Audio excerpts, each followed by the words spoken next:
الحمد لله وكفى والصلاة والسلام على من لا نبي بعد. ګرانو کتونکو اوردونکو، تاسو به خبرو چې حضرت مولانا مفتدیم صاحب حفظه الله او د بلوچستان یو عالم مولانا عبدالخالق سیفی فاتح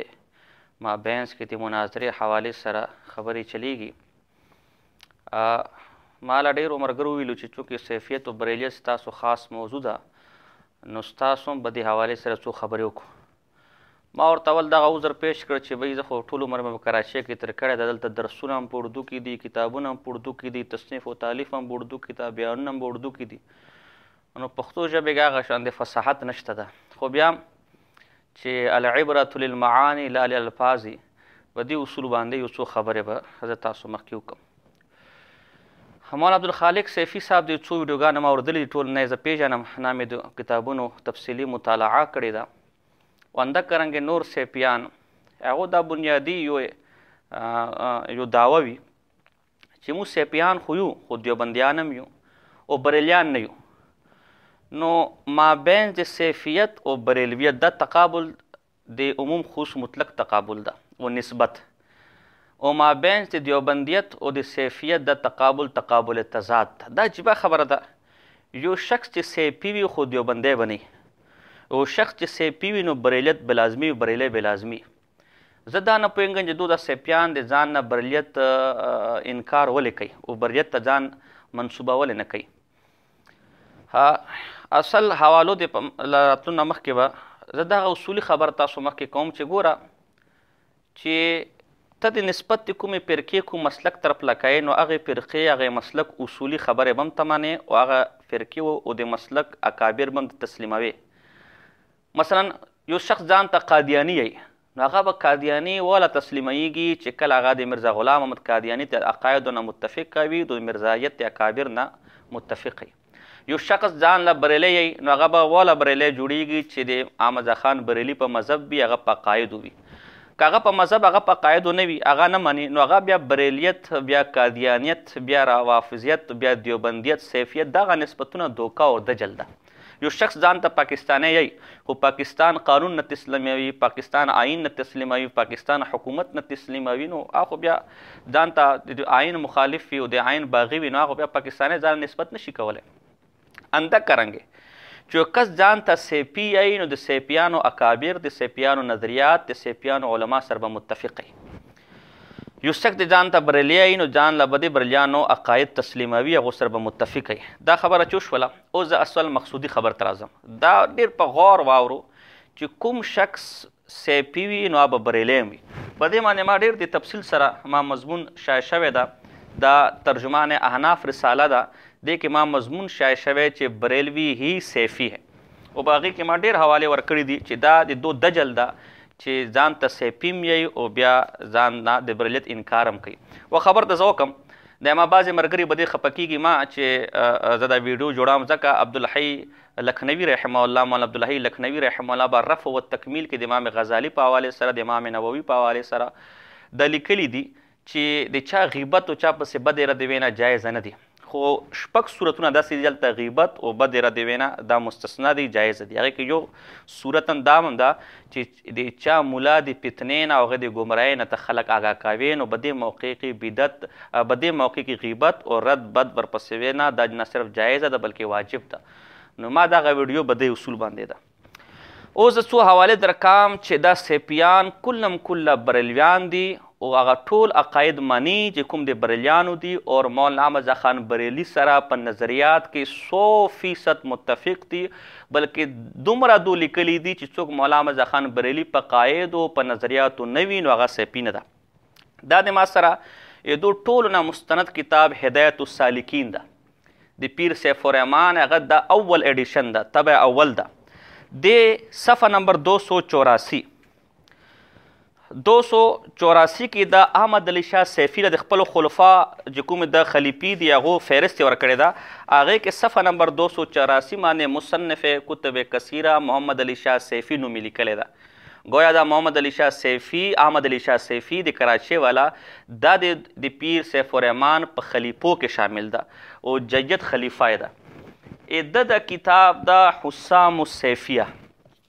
د احمد علی شاه سیفی ده د حسام السیفیه که د خپله د پیر سیف الرحمن په حوالې سره لیکي کې دا لیکي چې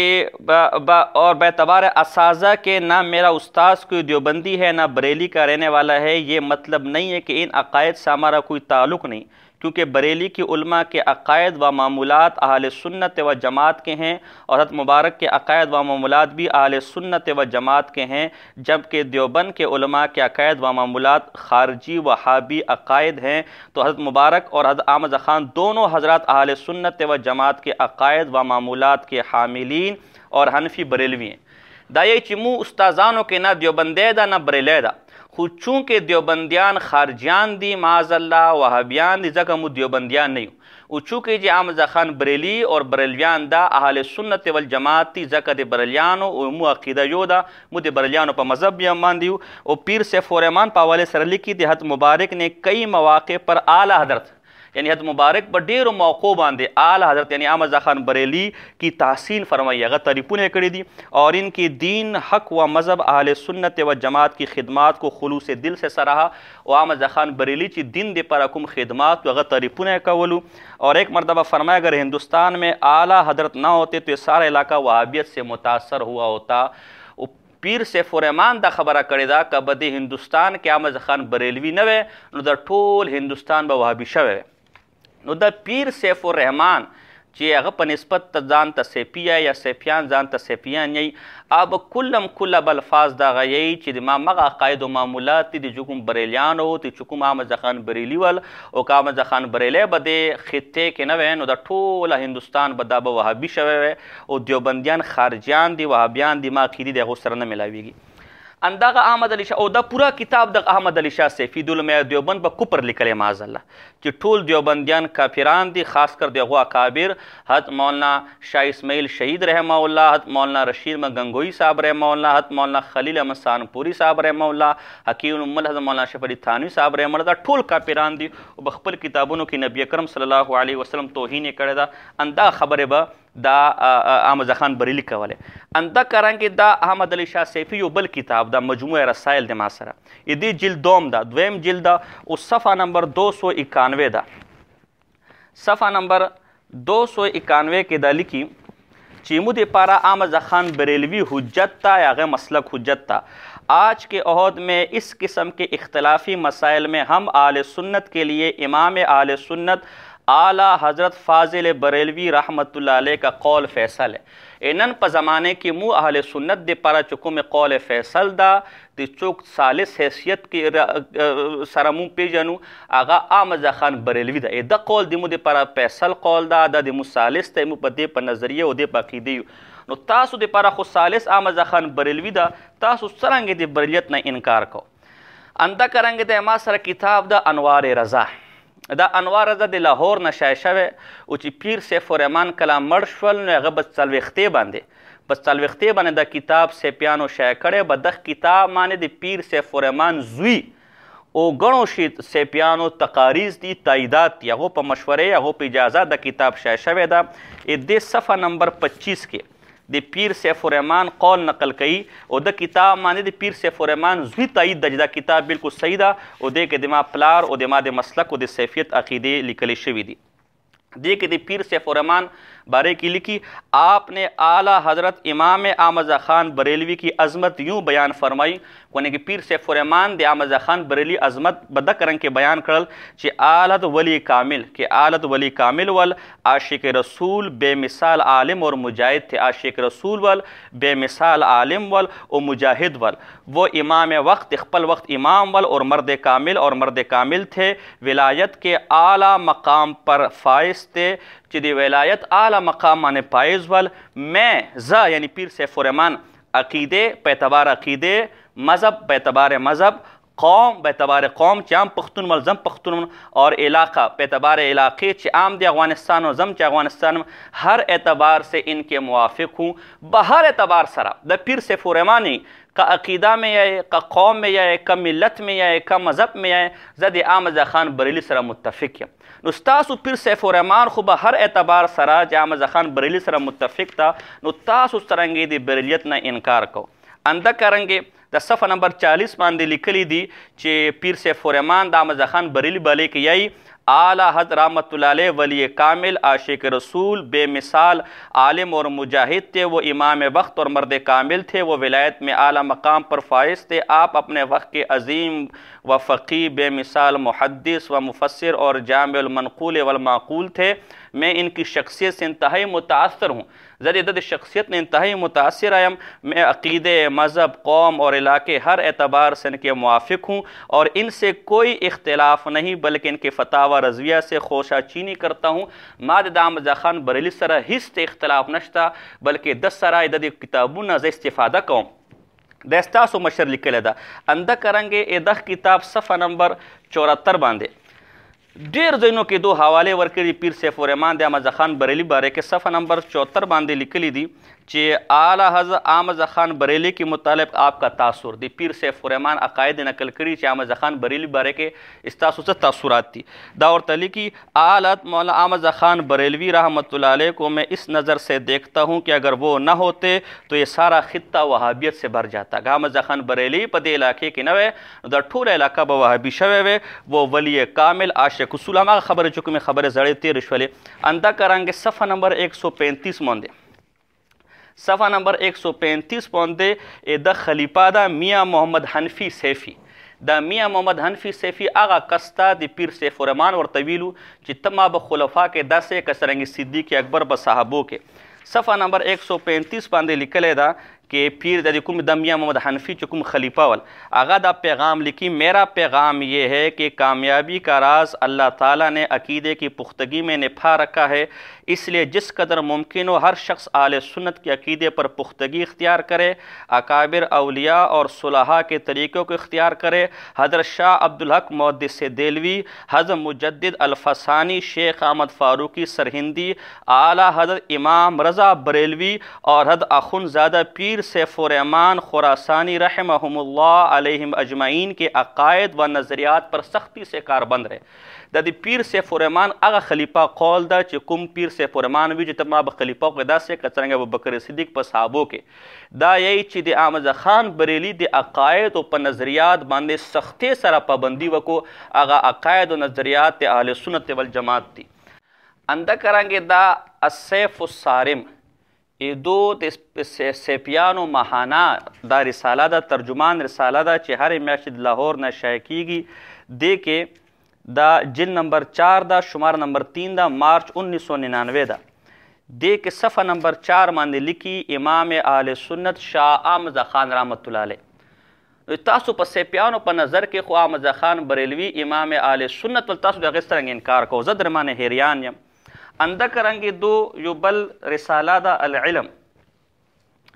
العلم دی دو کراچی نه ترجمان رساله دا اما سره په لاس کې پرته ده دا العلم د پیر سیف الرحمن خلیفہ عمر دراز آد کراچی نه شایع کوي دا العلم رساله دا و د ایډیشن چې کوم دا رمضان 1417 ہجری د ایډیشن دا او د کې صفحه نمبر 44 کی لیکلی دی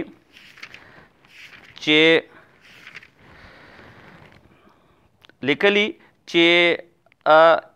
جس طرح پاک و ہند میں سیدنا پیر مہر علی شاہ صاحب رحمۃ اللہ علیہ اور اعلیٰ حضرت عظیم البرکت امام اہل سنت شاہ احمد رضا خان قادری رحمۃ اللہ علیہ 14ویں صدی کے مجدد تھے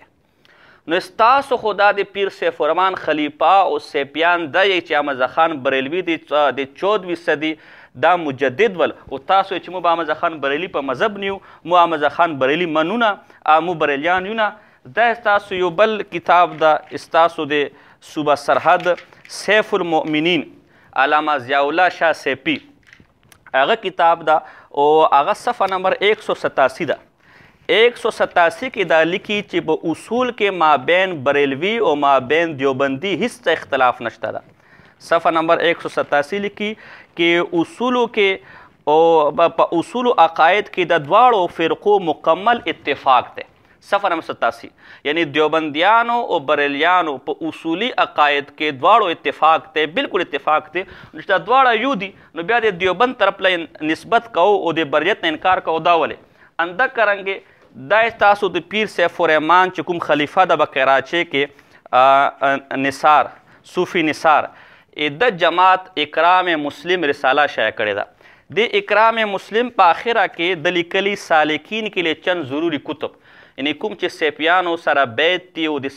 سیپیانو مریدان دي هغو دپاره چند اهم کتب دي، کتابونه دي، د هغه مطالعه به دو لازمي کوي. هغې کې ټول نه مخکې تفسیر ضیاء القرآن ده، دا د بریلي ده.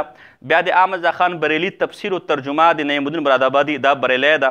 بیا سنی بیشتی زیور مفتی خلیل خان برکاتی دا بریلی ده.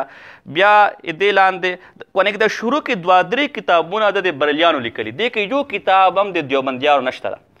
تاسو مریدین د تعلیم او تعلم دپاره د بریلیانو کتابونه وښایو چې بریلیانو کتابونه پړاو او ځان ته بیا چې مو بریلیان نه یو مو دیوبندیان یو، دا دوکا تاسو ولې ورکو؟ انده کرنګې دا کتاب ما سره اکرام الحق ته دې به د اکرام الحق دا هم د پیر سیف الرحمن خلفا او مریدانو شایع کړی. دې صفحه نمبر 284 ده.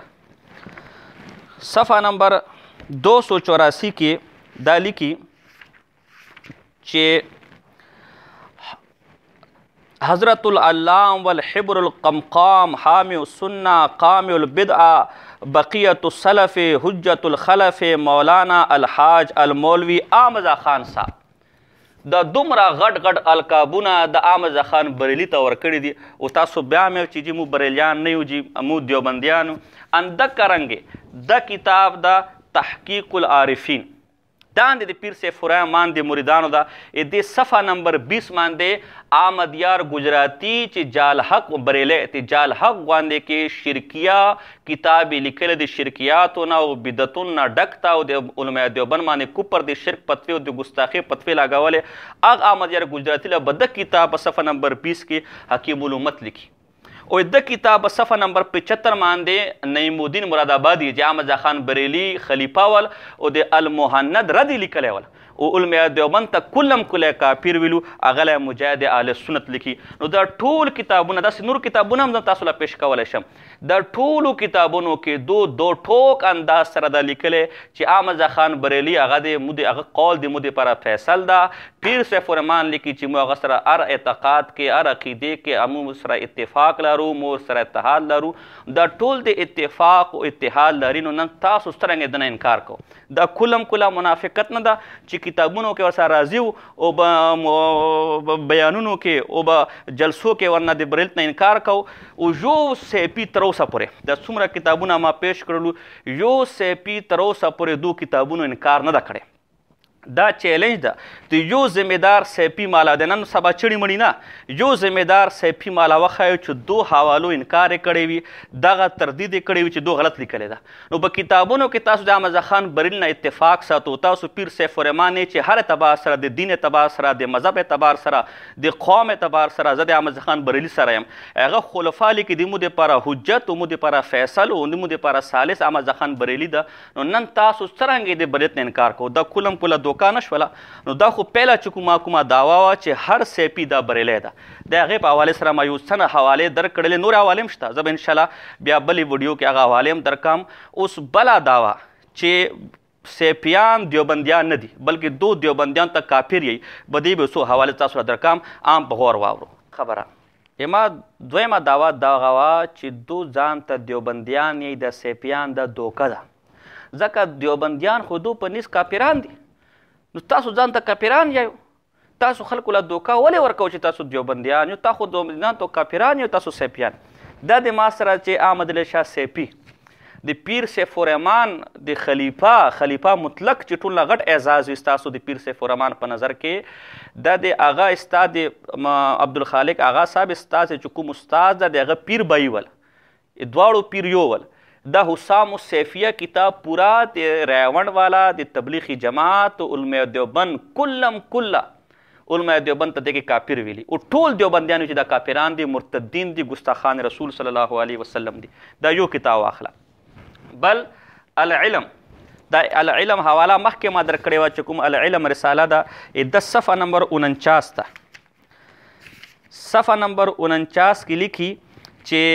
اس سلسلے میں مجھے بعض گستاخان اولیاء، کاذب، جہلا، بدعقیدہ، فرقہ پنجپیریہ، وہابیہ، دیوبندیہ کے پوسٹر اوس دلته ګوره د دیوبندیانو ته د ګستاخان رسول ویلي دي ستاسو. دا د پیر سیف الرحمن د خلیفه رساله ده. اندک کرانګې دا احمد علی شاه سیفي یو بل کتاب د سیف الابرار. د ټول کتاب ته چې تبلیغیان ته زه کافر نه یم، زه دیوبندیان ته کافر نه، د ټول کتاب د تبلیغیانو به کوپر علماء دیوبند پر کوپر لیکلی د سیف الابرار صفحه نمبر 37 ته. سیف الابرار صفحه نمبر 37 کی لکھی کہ وہابی تبلیغی کا مجلس سے نکالنا سنت رسول صلی اللہ علیہ وسلم ہے، جس طرح سرکار نے منافق وہابی تبلیغیوں کو مسجد نبی سے نکالا تھا. یہ کہ تبلیغیان دا د جماعتن او باسنه دا د نبی اکرم صلی الله علیه وسلم سنت ته که څرنګه نبی اکرم صلی الله علیه وسلم منافق تبلیغیان د جماعتن او باسلی معاذ الله اندک کرانګې نن سبا زمانه کې تبلیغی جماعت دا د جماعت نو باسه او دا سنت رسول دا صلی الله علیه وسلم اندک کرانګې د ټول کتاب دومره حوالی د ټول کتاب د تبلیغیانو په کوپر علماء دیوبند په کوپر لیکل شوی دا. اندک کتاب کې صفحه نمبر 136 دا صفحہ نمبر 136 تا دیکھ لکھی تبلیغی جماعت کے عقائد اور اقوال کتاب و سنت کے مخالف ہے. یہ تبلیغی جماعت عقائد اور اعمالنا دا قرآن و سنت مخالف تھی. غالباً ان کا عقیدہ ہے کہ کلمہ تمجید کا شروع بسم اللہ الرحمن الرحیم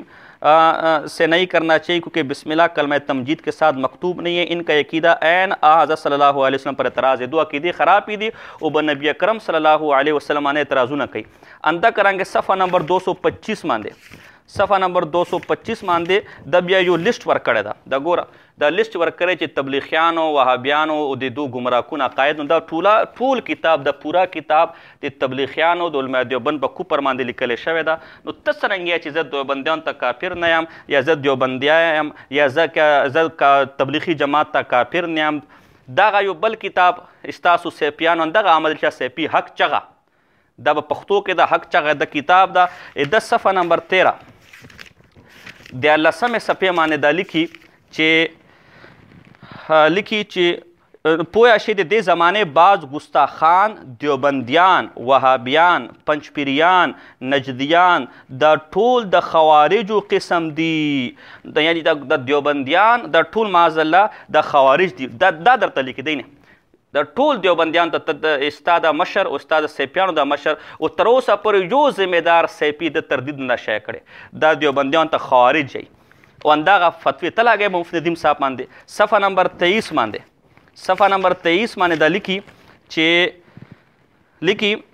چې د بعض گستاخان رسول صلی الله علیه وسلم دیوبندیان تبلیغیان جبریہ مودودیان وغیرہ او نور بدمذہبہ نہ د قرآن و حدیث پر رڼا کې د 10 بدمذہبو سره تعلق ساتل حرام و ناجائز ده. معاذ الله د دیوبندیانو سره او د تبلیغیانو سره د جبریه دي دا معاذ الله بدمذهب دي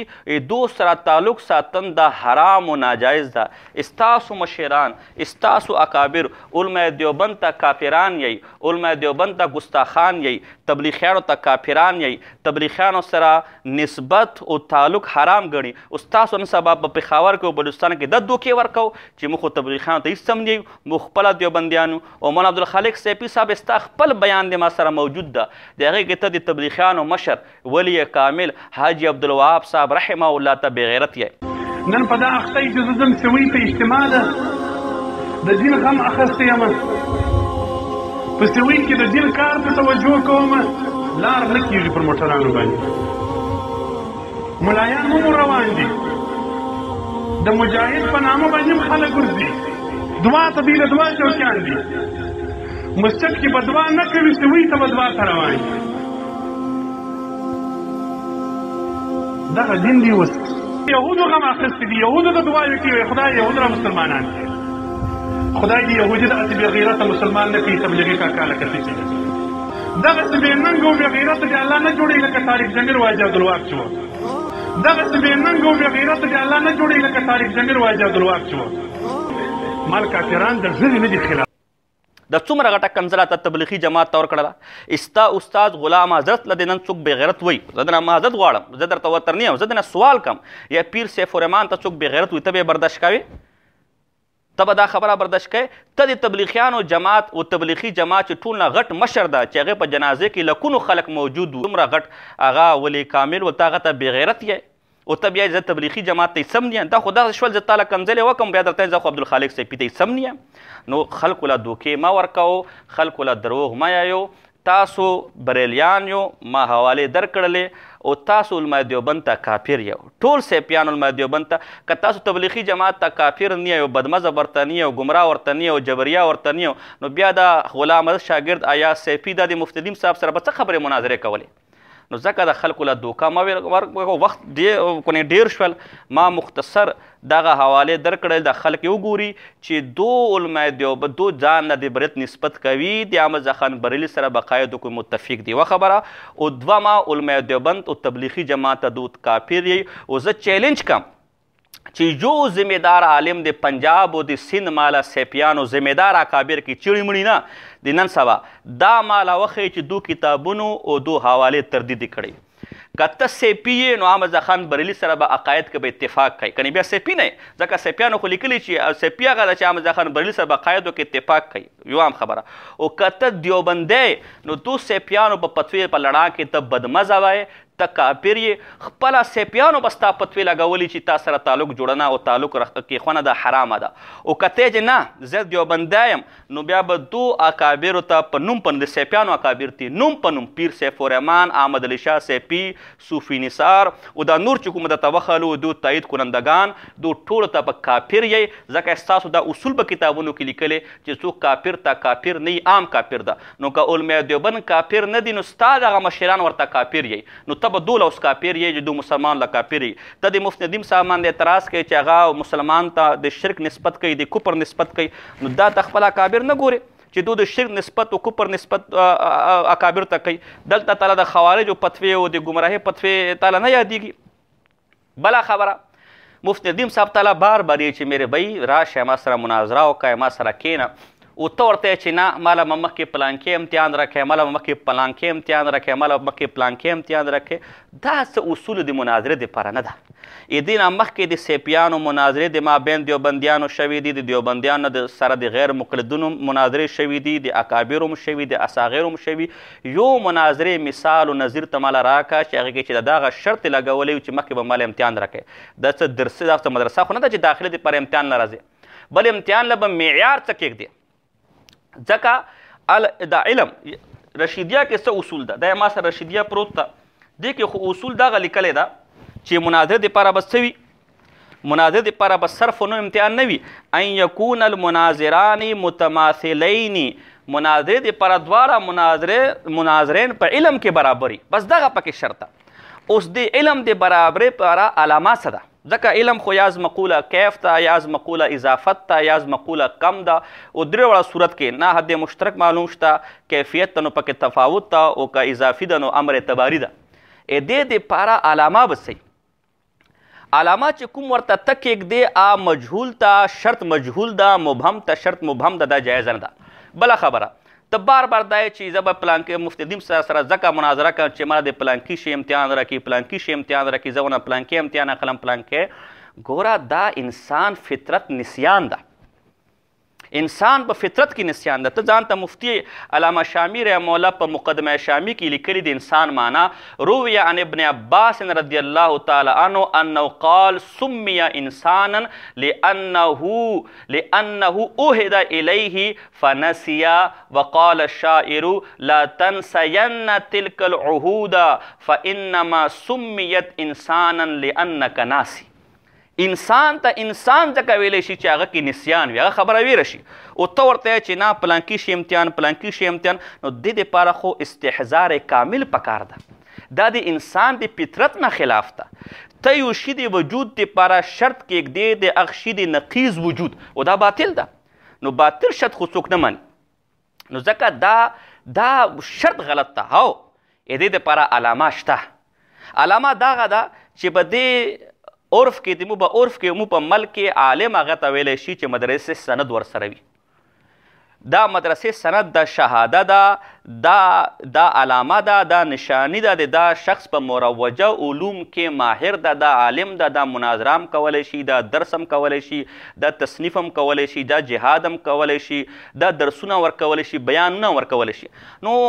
دغه سند د تا سره هم پروت ده او همدغه سند د مفتی ندیم صاحب سره هم پروت ده. نو بس په علم کې مماثله یو په دې اعتبار سره سند د دواړو سره ده. او مفتی ندیم صاحب تا سند خو ماله نه معلوم، خو مفتی ندیم صاحب ته اخ کس سند ورکړی، اغ بزرګ دی ورته شیخ ادریس صاحب حفظ الله ویلی شي چې هغه تم سالس مانې، هغه په انصاف باندې، هغه په علم باندې تعالی اعتماد ده. اخ شیخ ادریس صاحب حافظه الله دغه مفتی ندیم صاحب ته هغه سند ورکړی، هغه شهاده ورکړی او دغه ګواهي ورکړي چې په ده باندې ما اعتماد ده، د عالم ده، د مروجه علومو ماهر ده. نو بس مناظرې پر دومره خبرې کافي دي. او کتبه هر حال کې چې نه خبره ته خپله یې چې تا غلطۍ مفتی ندیم صاحب وباسلې، نو ته خپله چې به موجمیان یو په خپله کې غلطۍ کولی شو، خپله کې به غلطۍ به عربي کې راځي. نو چې غلطۍ به عربي کې راځي نو بیا دا مطالبې بار بار ولې کوي چې مناظرې نه مخکې ماله پلانکې امتحان راکړه، پلانکې امتحان راکړه. او که دا حل په معنا د قد په هغه شان ستا سر نه خلاصېږي. خبرې به بلې خوا ته نه بیایې. عربیت کې که زما او ستا مناظره سول بیا پر هغه جلا مناظره وکړو، که ترکیب کې غلطیا وکړه، اعراب کې غلطیا و، انسان دی موږ عجم یو خامخا به غلطیا سوي. هغه که ته بیا مناظره بیا هم یې که ته بیا هم چې نه پلانکې سړی عبارت صحیح نشي ویلی ځکه ما سره مناظره نشي کولی، پلانکې سړی مخکې ماله ترکیب وکړي بیا به ما سره مناظره کوي. نو حضرت صاحب ډېر په معذرت خفه کېږه، ما توهین تذلیل مقصود نه ده، صرف آینه درته وښیم، ته خپل حال خو مه ګوره کنه. ته به کتو حدیث هغه حدیث چې زاد الطالبین کې مدرجه ثانیه کې طالب ته وښایو کې آیت المنافق ثلاث اذا حدث ته ورته حدثه یې، ته ورته حدثه پړاوی. تاله تر اوسه پورې د حدثه اور حدثه مابین فرق معلوم نشول. تا لغوي معنوي تحریف هم کړی، لفظي تحریف هم په حدیث کې کړی. ته مفتی ندیم صاحب ته ته ما مخکې ضرور پاڼې د بخاري نه ووایه، به ووایو که نه وایي، ته خو د بخاري د ټول نه مشهوره چې کوم صیغه ده تعالی به ژبې نه راځي. این یسلبا ته یسلبا او عجیبه خبره المهند علی المفند، استغفر الله، دا مفند پکې سوي. دا کرانګې تا څومره غلطي دي چې خطه یو ویډیو کې کیف یقولون انه شیخ الاسلام و مجد الدین، معطوف علیه د مرفوع کړل او معطوف د منصوب کړل. یو ځای کې چې ان علماء دیوبند، حضرت دا شروع کې ناسبه ده، د علماء دیوبند خو د اردو ژبه ده، دا عربي ده. ته خپل حال خو دې وګوره. اللهم هل بلغت، او چې به تا باندې اعتراض وشول چې بی اللهم هل بلغت دا خو د حدیث ټوکړه ده، دلته د هل وینه دا مناسبه نه ده، دا خو استفهام ده. ته ورته جواب ورکوې دلته هل په معنا قد ده. حضرت صاحب ګوره داسې خبرو باندې ته عوام متاثره کولی شي، خو علما په نظر کې دی داسې خبرو نه د سړي عزت او علمیت ختم شي. ګوره اول خو دا مسله ده چې آیا هل به معنا قد راځي او که نه راځي.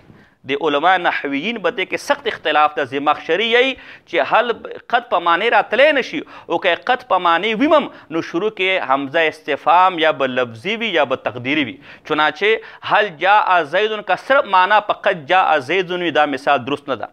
بل هل په معنا قد وي نو هلته دا مسله ده چې هغه جمله به انشائیه وي که خبریه وي. تا جمله انشائیه ده خو دا ټولې خبرې زه پرېږدم، استا خبره زه منم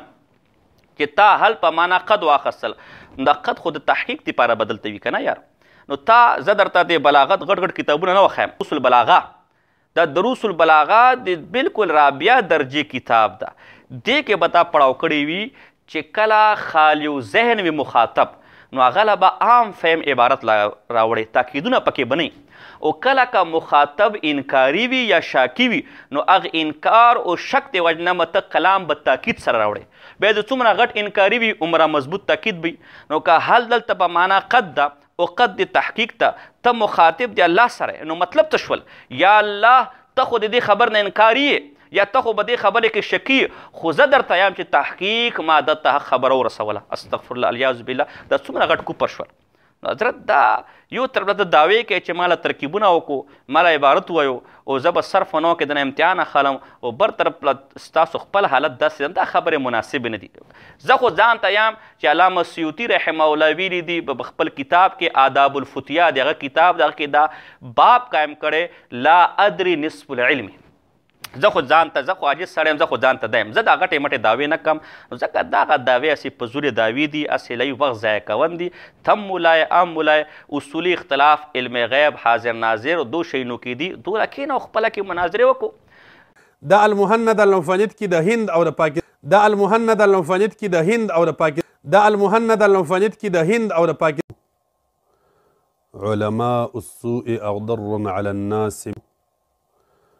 علماء السوء أغضر على الناس علماء السوء أغضر على الناس إذا أراد الله أن يسلب إيمان عبد دلكل دا المهند المفند كي دا هند أو دا باكستان دلكل دا المهند المفند كي دا هند أو دا باكستان دلكل دا المهند المفند كي دا هند أو دا باكستان دا ټول دیوبندي علما او ټول اهل سنت پر دې اتفاق لري چې وهابیان خوارج دي، یو ته د وهابیانو چنګوټې د وهابیانو تایید کوي. ابا لیکي والعجب من موحدي هذا الزمان من موحدي هذا الزمان حيث يقولون في حق ابن عبد الوهاب شيخ الإسلام ومجد الدين، والحال أن العلماء صرحوا بأنه وأتباعه من الخوارج. وأغي إنسانان تجدزان ديوبند منصبي كيف يقولون له شيخ الإسلام؟ سنجد التواي شيخ الإسلام ومجد الدين وأن علماء ديوبند صرح وأن علماء ديوبند صرحوا بكون محمد بن عبد الوهاب النجدي من الخوارج. اللهم هل بلغت وما علي إلى البلاغ. بسم الله الرحمن الرحيم.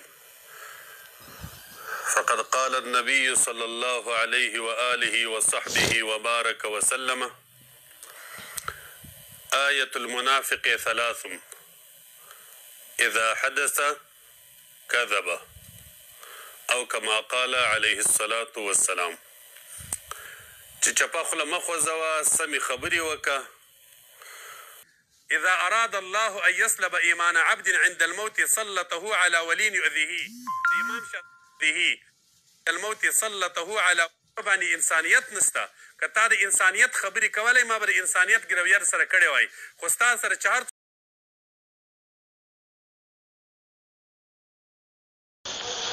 وإذا بشر أحدهم بالأنثى ظل وجهه مسودا وهو كظيم.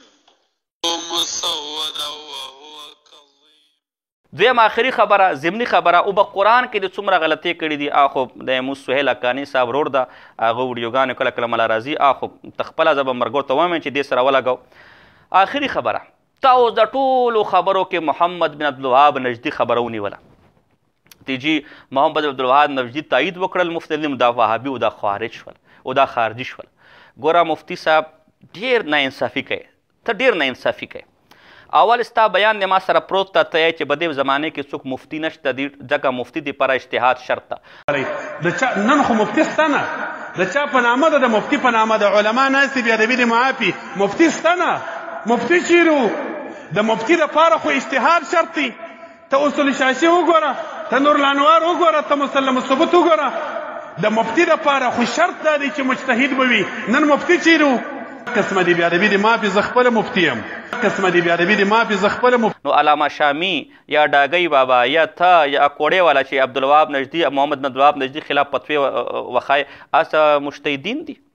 هغو فتوی خو څه اعتبار نشته. ستا خلاف د بنټون نه فتوا راځي، د دارالعلوم نه فتوا راځي، ته پر خارجیت الزام پې لګوې، وهابیت الزام پې لګوې او خپله د دو نن سبا علماو فتوی د عبدالوهاب ابن عبدالوهاب نجدي خلاف ورکوې. ستا په خپل اصول باندې د محمد بن عبدالوهاب نجدي خلاف د مجتهد فتوا وښیه، هغه فتوا به هغه ټیم کې قابل قبول وي. دویم ستا خپل دا بیان د ما سره شته چې بی زه چا فرقې طرف له او چا مسلک طرف له زه خپل نسبت نه کوم، چې چا حق خبره کړې زه یې منم او د چا غلطه خبره کړې زه یې غلط کوم. نو بیا محمد بن عبدالوهاب نجدي باندې ولې فتوی لګوئ؟ هغه لا وایه چې که هغه حق خبرې زه منم او که باطلې خبرې زه رد کوم. په محمد بن عبدالوهاب نجدي باندې خو ته فتوې لګئ او بریانو باره کې چې زه پرې فتوې نه لګم، که حقه خبرې زه اخلم که بده خبرې زه رد کوم. نو دلته هم دغه اصول پیش کړه که نه. او که به شخصیاتو باندې ته د حق و باطل فیصلې کوي، که څرنګه ته اوس دا فیصله کوي چې مفتی ندیم صاحب محمد بن عبدالوهاب نجدي رحمه الله ویلو، هغه تایید یې وکړ، نو هغه وهابي شول. نو ګوره ډېرې مسلې به تعالی جوړې شي. زه یو څو مثالونه درکام چې په هغې باندې اکابرو کفر فتوې لګولې خو تیم نه مانې. دا هغه ستاسو سیپیانو شیخ الاسلام ابن تیمیه رحمه الله ته کافر و وهابي وی، حالکه دغه علامه شامی دا ته وګوره مطلب فیما ینتقض به احد ذمیي و ما لا ینتقض. دغه پاڼې راکولا که په دې پاڼې کې په دې صفحې باندې لاندې ابن تیمیه ته شیخ الاسلام لیکي، ته منې شیخ الاسلام. نو دا شامی وهابي شولو که نه چې وهابیانو ته شیخ الاسلام وي. اندغه علامه سیوطي به طبقات الحفاظ کې ابن تیمیه ته شیخ الاسلام هم یي او مجتهد ورته هم یي،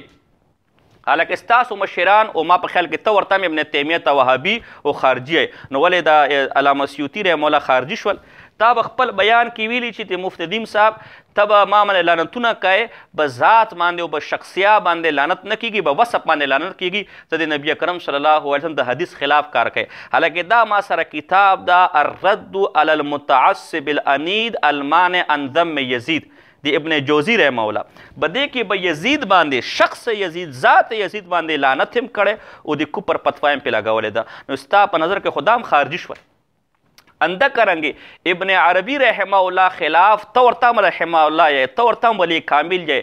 شل نه زیات د اسلاف او د اکابرو حوالې ما سره موجود دي چې ابن عربي ته کافر یې، بلکې دا هم لیکي چې هغه په کفر کې شک کوونکو کې هم کافر ده. ملا علی قاري رحمه الله ستاسو د کوټې نام رسایل شایع شوي دي او د پېښور نام شایع شوي دي، په هغه رسایلو کې هم دا رساله موجود ده او بېله شانده د بیروت نام دا رساله شایع شوې. اندغه مولا علی قاري ته ابن عربي په رد باندې پوره رساله لیکلې او هغه کې لیکلي چې څوک د ابن عربي رحمه الله ته مسلمان یی نو هغه هم کافر ده او ابن عربي فی الدرک الاسفل من النار کې به موجود وي. د ابن عربي باره کې دا فتوا ورکوي.